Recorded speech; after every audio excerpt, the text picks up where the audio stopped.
Do you have ideas about how we can permaculture this? All these permaculture folks, all these ecologists talk about the hardest part is the people.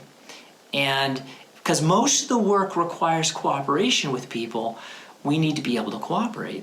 Now the problem is that our industrial corporate Wetiko culture has very sort of slammed rules for how to cooperate, and they're not very effective. It prevents us from being able to cooperate the way we can.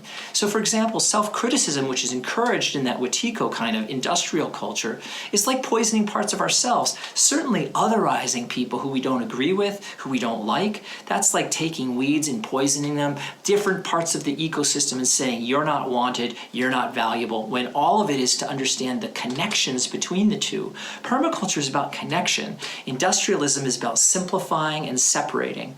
So when we talk about social permaculture, we're talking about the science of connecting, the design science of connecting all parts of ourselves, all parts of each other, so we form an ecosystem that is valid and helpful for evolving our culture into one that can actually lead to permanent culture. So we're taught to avoid reality in favor of the straight rows and lines of scripts and rules with a false sense of security and a false sense of control. So what do we need?